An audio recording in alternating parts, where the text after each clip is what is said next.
अस्सलाम वालेकुम, हमज़ा हनीफ़ है। अच्छा, आज हमने कहा कि हम मैथ्स के और स्टैट्स के बीकॉम पार्ट 1 के क्विक रिवीजन के ऊपर हैं, तो हम क्या करेंगे। देखिए, सबसे पहले आपके पास आया chapter number 2 measures of central tendency. ठीक है, इसमें आता है mean, median, mode, harmonic mean और ज्योमेट्रिक मीन। ठीक है, सबसे पहले आता है मीन। तो summation X upon N ungroup data के लिए, summation F X upon summation F, ये किसका हो गया, ग्रुप डेटा का हो गया। ठीक है, इस पर आते हैं मीडियन पे। तो मीडियन पे आए समेशन सॉरी n+1/2 किसके लिए हो जाएगा, अनग्रुप डेटा के लिए, और ग्रुप डेटा के लिए हो जाएगा L+H/F summation F/2 minus C F जो है वो हमेशा प्रीवियस वाले कॉलम का लिखना है। सी एफ क्या होता है, टोटल वैल्यूज़ हमें लिखनी होती है फ्रीक्वेंसी की, एक एक करके नेक्स्ट कॉलम में, तो ये हो जाएगा। ठीक है, उसके बाद आगे बढ़ते हैं मोड पे। मोड जो है वो मोस्ट रिपीटेड वैल्यू है ग्रुप डेटा के लिए, और ग्रुप डेटा की बात करें तो हाईएस्ट फ्रीक्वेंसी वाली क्लास का हमें डेटा लेना है, क्लास बाउंड्रीज बना के रखनी है।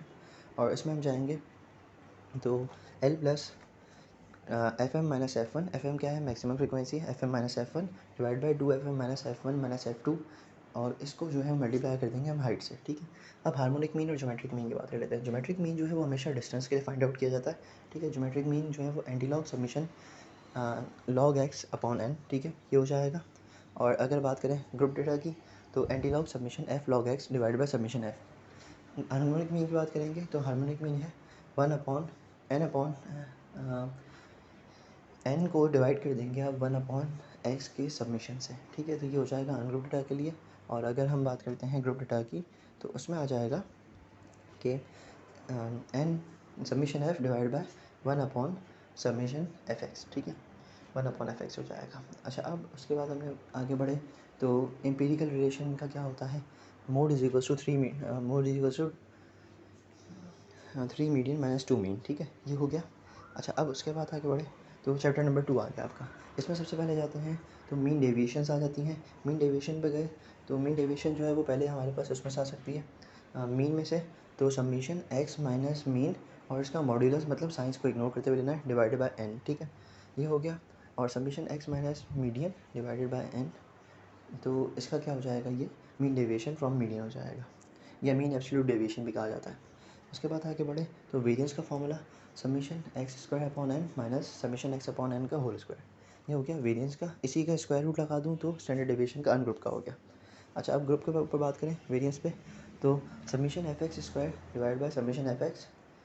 ठीक है, और इसके लिए अगर बात करें इसके ग्रुप डेटा में, और आगे क्या आएगा, summation F X square minus summation upon summation F X minus summation F X upon summation F whole square.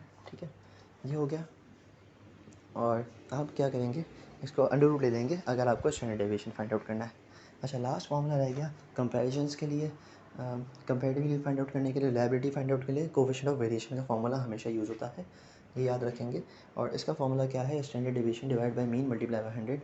जिसकी सी वी जो है वो ज़्यादा है, कोएफिशिएंट ऑफ वेरिएशन जिसका ज़्यादा है वो लेस रिलायबल है, उसकी वेरिएबिलिटी ज़्यादा है। ठीक है, अच्छा, अब नेक्स्ट चैप्टर पे आए रिग्रेशन कोरिलेशन। रिग्रेशन में बात करें तो रिग्रेशन लाइंस होती हैं वाई ऑन एक्स और X on Y. Y on X के ऊपर बात करें तो Y is equal to A plus B X और X is equal to C plus D Y. A का फॉर्मूला क्या है, under root Y minus B under root X. ठीक है, और बी जो फाइंड आउट करने का तरीका है वो उसमें याद रखेंगे कि एक्स की वैल्यूज़ परटेन करेंगी। ठीक है, आपके लिए तो हम कहेंगे N summation X Y minus summation X into summation Y divide by N summation X square minus summation X का होल स्क्वायर। ठीक है, ये बी का फॉर्मूला हो गया। डी का फॉर्मूला, उसमें हम नीचे डिवाइड जो करेंगे वो वाई से कर देंगे। ठीक है, सिंपल वाई की वैल्यूज यूज़ करेंगे, N summation Y square minus summation Y का होल स्क्वायर। ठीक है, और जो सी है is equals to under Y का मीन माइनस एक्स, और हम कहेंगे एक्स माइनस डी वाई। ठीक है, अच्छा, अब आगे बढ़ते हैं कोरिलेशन पे। तो कोरिलेशन में क्या होता है, इन दोनों को मिला के इसका अंडर रूट ले लिया जाता है, N summation X Y minus summation X into summation Y divide by under root N summation X square minus summation X into summation X whole square under root, इससे मल्टीप्लाई हो जाएगा N summation Y square minus summation Y का whole square. अच्छा, ये हो गया। अब आपको कोफिशिएंट ऑफ डिटर्मिनेशन निकालना है, तो आर का सिंपली स्क्वायर कर देंगे। ठीक है, एक और तरीका आर निकालने का, अगर आपको बी एक्स वाई और वाई एक्स दिया हुआ है, या फिर आपको ये दिया हुआ है बी और डी दोनों की वैल्यूज़ दे देते हैं, तो आप क्या करेंगे, बी और डी को आपस में मल्टीप्लाई करेंगे, या बी वाई एक्स और एक्स वाई को आपस में मल्टीप्लाई करेंगे और इनका अंडर रूट ले लेंगे, तो भी हमारा आर आ सकता है। ठीक है, आगे बढ़े तो अब आता है हमारा chapter index numbers. Index numbers में बात करते हैं प्राइस रिलेटिव क्या होता है। प्राइस रिलेटिव का मतलब ये है कि आप डिवाइड जो करेंगे प्राइसेस को आपस में, तो पहले ऊपर तो करंट ईयर की प्राइस रखेंगे, लेकिन बेस ईयर जो है वो हमेशा सबके साथ सेम ही रहेगा, फिक्स्ड ईयर होता है, ठीक है। तो हम कहेंगे ये प्राइस रिलेटिव हो गया। लिंक रिलेटिव में हमेशा प्रीवियस ईयर की प्राइस रखी जाएगी, ठीक है, हर साल ईयर चेंज होता जाएगा। अच्छा, उसके बाद आता है लेस पेयर। लेस पेयर जो है वो बेस ईयर क्वांटिटीज़ यूज़ करता है, तो सबमिशन PNQ0, ठीक है, divided by submission POQO multiply by 100। उसके बाद बात करें पार्शियल की, तो submission PNQN divided by submission POQN multiply by 100। और फिशर जो है वो इन दोनों का सिंपली मल्टीप्लाई करके अंडर रूट ले लेता है, ठीक है। अच्छा, उसके आगे बढ़े तो परम्यूटेशन कॉम्बिनेशन हमारा काउंटिंग टेक्निक्स का आ गया, चैप्टर नंबर 8, ठीक है। उसमें बात करते हैं तो परम्यूटेशन के 3 केसेस। परम्यूटेशन का पहला case not taken one set time, या फिर विदाउट रिप्लेसमेंट या नॉट रिपीटेड वाला क्वेश्चन, ठीक है।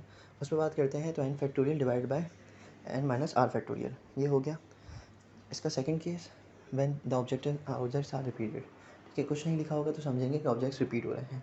अच्छा, n पावर r आ जाएगा। और थर्ड वाला केस वो हमारा अकाउंटिंग कॉमर्स इस तरह के वर्ड्स लिखे होंगे, उसके पूछेंगे वेज फाइंड आउट करनी है, तो n factorial divide bye n1 factorial multiply by n2 factorial n3 factorial and so on, ठीक है। ये जब भी हमारा केस आएगा अकाउंटिंग कॉमर्स इस तरह के वर्ड्स लिखे हुए होंगे, तो हम क्या करेंगे, उसको सिंपली ये वाला रूल अप्लाई कर देंगे। अच्छा, कॉम्बिनेशन में आते हैं तो कॉम्बिनेशन में हमारे पास सिंपली ये याद रखना है कि ग्रुप, टीम और इस तरह के वर्ड्स अगर यूज़ होते हैं, ग्रुप, टीम, कमेटी, तो हम क्या यूज़ करेंगे, कॉम्बिनेशन यूज़ करेंगे। अच्छा, आपके पास अगर सिंगल डेटा के लिए देना है तो फिर तो आपको मसला नहीं है, N factorial upon R factorial into N minus R factorial, ठीक है। और आप क्या करेंगे इसको, अब क्या करेंगे, अगर 2-3 कैटेगरीज दे दी जाए तो हमेशा याद रखेंगे कि जो आपके n जो है वो ऊपर टोटल हमेशा इक्वल्स टू टोटल n होना चाहिए, मतलब जितने आपको टोटल आपके पास गिवन है वैल्यूज़, ठीक है। और इसको जो r होता है वो तीनों का मिला के होना चाहिए, ठीक है। मतलब अगर कहा गया है 4 बॉयज़ और 6 गर्ल्स, ठीक है, तो टोटल n क्या हो गया, 10 हो गया। और डिवाइड में जो मतलब r होगा, अगर बोला है कि भाई 4 लोगों को सिलेक्ट करना है, तो out of 10 students 4 are to be selected, 2 boys and 2 girls for example, तो 4C2 मल्टीप्लाई बाय 6C2, ठीक है। तो ये हमारा आंसर इस टाइप का बन जाएगा, हम मल्टीप्लाई करके दिखाएंगे। अच्छा, प्रोबेबिलिटी की केसेस की बात कर लूँ तो म्यूचुअली एक्सक्लूसिव इवेंट्स हैं, ठीक है, और mutually not mutually exclusive events है।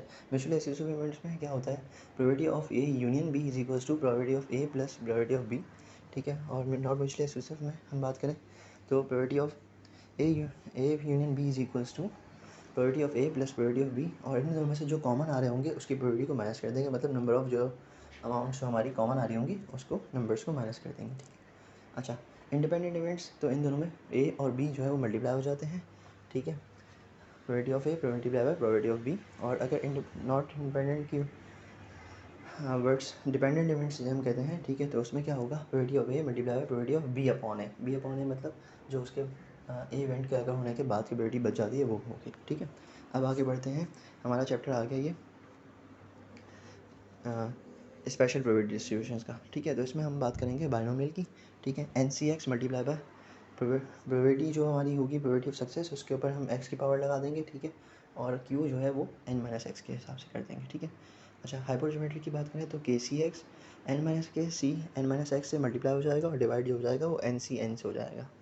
अच्छा, पॉइसन की बात करें तो summation of minus m multiply by m power x, ठीक है, डिवाइड बाय x फैक्टोरियल।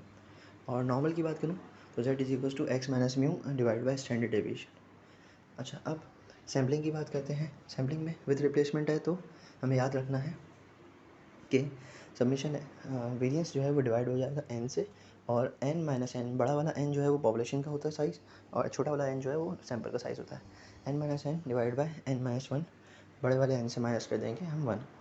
अच्छा, विदाउट रिप्लेसमेंट की बात करें तो वेरिएंस कैसे फाइंड आउट करेंगे आप उसका, ठीक है, हम कहेंगे इसका simple n minus n n minus 1, ये वाला कोई चक्कर नहीं आएगा, सिंपल वेरिएंस जो है वो डिवाइड हो जाएगा n से, ठीक है।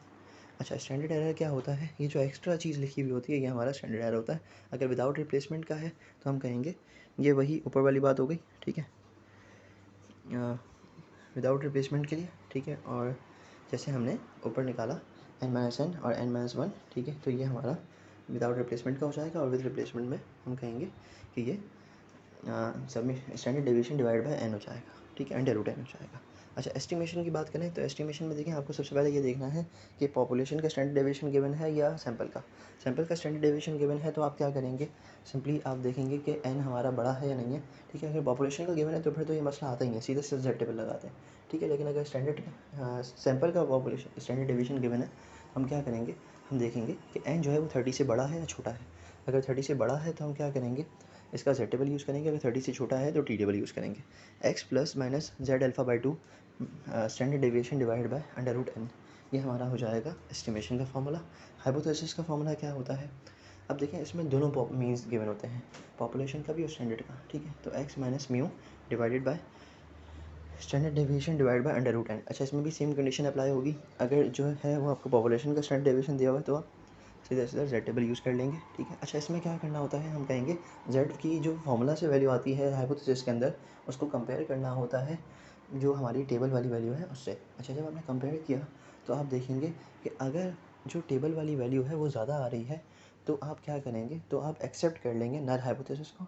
और अगर हमारी टेबल वाली वैल्यू कम आ रही है और जो कैलकुलेटेड की है हमने फार्मूला से वो ज़्यादा आ रही है, तो आप कहेंगे we reject the H naught, मतलब we reject the null hypothesis and accept the alternative hypothesis, मतलब कि क्रिटिकल रीजन में फॉल करेगा, ठीक है। ये था हमारा पूरा स्टेट्स का।